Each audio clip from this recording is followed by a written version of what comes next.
Hey guys, I'm back. Wanted to just start off by apologizing. Took a break from the game, really was just burnt out between playing a lot, trying to climb, and then also pushing out a single video every day was just a lot of content and felt like I was not exactly getting out of doing the videos what I was putting in. I think going forward, I'm probably going to just limit myself to really just 1 to 2 videos a week. Ideally, they're going to be a little bit of higher quality. I want them to have more audio, less rambling, use less of like the filler music and stuff to fill up the space, and ideally the content's going to be a little bit better.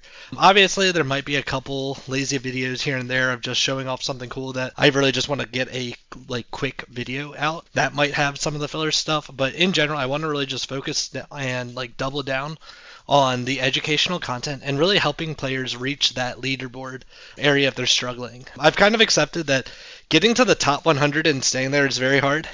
I was able to do it a couple times, and it's just a lot to push there and stay there, and I just don't have the time to really dedicate to the game there.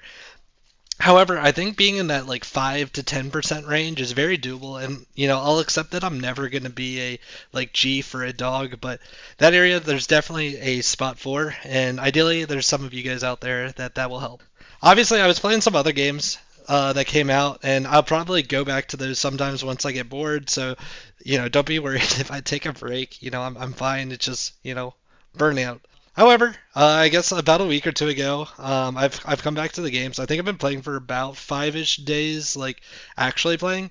And during this, I got back to 8K. That was mostly during that like boosted MMR that you get at the beginning of the season. Well, I still had that, so I got to around 8K, and I've now leveled out around the like 8,500 to 9K mark. And I guess here's kind of my understanding of the current meta so far. Scam seems to have gotten a lot worse as a generic fallback plan, especially when Murlocs aren't in. There's really only like 3 or 4 scam units that you're able to find. When Murlocs are in, obviously you're able to do some of the base skill shenanigans, but without them in, really you're only going to find like a couple Leroys, maybe a couple random Venom units. Just a lot of minions have so much utility that scam just seems to have gotten a lot worse than in previous seasons.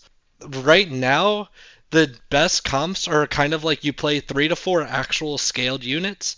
During the mid game, you scaled those 3 to 4 units with like 3 to 4 utility units as well, and then on your last couple rounds, you trade off those 3 to 4 utility units to have a board of 3 to 4 like actually scaled units, and then 3 to 4 scam cards. This is also kind of reflected that the core builds for most of the comps right now are really no more than 4 units, which is, I think, it's a good spot.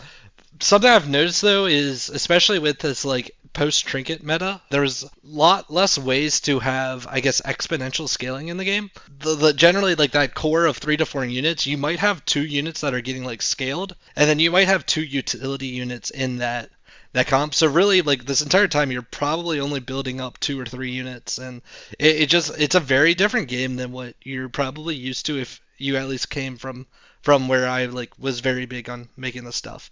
Something else I've noticed with damage cap, going 3-on-3 seems like something I do almost every game. There's a couple exceptions, I would say, unless I have like a very good tier 3 shot, I'm doing 3-on-3.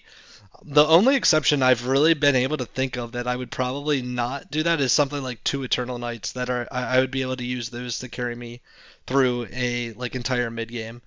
But yeah, so then generally you're stabilizing on Tavern Tier 3. Going 4-on-4 is a little bit hard because you're kind of guaranteeing that you're taking 10, and that just puts you very far behind, but the 3-on-3 seems pretty good. So yeah, the play from Tavern Tier 3 is to find a bunch of enablers.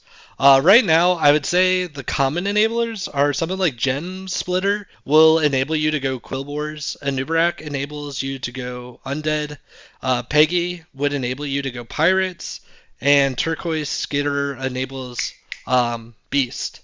The other ones, there's a couple units that kind of have like some like synergy type stuff. So Lock Prince is one that I find if I have any type of like buffs already on my board, Lock Prince and having like some type of scaling is itself like a very good just stabilizing spot on 3 and 4. And then I guess the other units that you're looking for on Tower Tiers 3 or 4 are just any type of value generators. The common ones are something like Board Gamer and Fairy Guildmother. And the reason why these are better is because of that having the damage cap at 10. Taking these value generators are a little bit less of there's less costs, associated with them. Generally, what I find is once I find a 2-card like enabled comp or 2 like very synergistic cards, I will start going to Tavern Tier 5 and find the long-term scaling unit. So, for example, let's say on 4 I find that lock print in some type of like gem splitter or some type of like scaling generator, and I can use those 2 to try and stabilize. I'll go up to Tavern Tier 5 and then from there find some type of win condition. What's kind of bad with the current meta, I find that pretty much every comp requires a Bran or a Titus to win. And then it requires Bran, Titus, and then some other win condition, I guess. So the current win conditions that it seems like that are the common ones, Runed Progenitor is like the Beetle Beast enabler. With that one, obviously, you would be doing Titus. Hollow Rover and Moonsteel Juggernaut, either of them for mechs. Generally, like that comp, you'll try to find them both, but as long as you have one or the other, you're generally able to stabilize. With that one, you need to have Bran, and you want it in that like use that dragon that triggers the end of turn effects on the Juggernaut. Early Champion of the Primus will enable you to do undead scaling type stuff, and obviously for that one you want Titus. And then Darkcrest Strategist for Nagas, and that one you would want Bran because you want more spell generation for all the Naga spell type stuff. I guess the only other exception is when you would go like APM Pirates, and right now that seems like you need to find an early Doubloon Grifter and then Dual Wield Corsair. And with that, you've kind of enabled the the APM Pirate build. The other thing to this, though, is I generally try to stabilize on 5 again, and then try to find, like, win more conditions off of triples or going to 6. And that might be that I'm just not leveling early enough to be aggressive and I'm kind of falling behind. But I find a lot of the Tavern Tier 6 minions right now are more win more, and you have less Tavern Tier 6 minions that act like stabilized conditions, where I think earlier in the like previous metas, Tavern Tier 6 was a way to stabilize, where right now it feels like Tavern Tier 6 is more like win more kind of things. So more or less, if you don't find one of those enabling type cards, I think what you have to do is then kind of turn all the way around and start playing as much scam as you can. Try to find a bunch of things to pop Divine Shields, try to find a bunch of things that have Venom, try to just find any type of anything really for scam. And like I said, there just isn't that much scam, which I think is one of the hardest things in this current comp, because there's not really like those ways to get back. There's not a lot of ways to just build a super huge cleave. There's not a lot of ways to just go 2 for 1 anymore. And if you don't have the stats, it doesn't matter if you have a bunch of these 1 for 1 trading cards.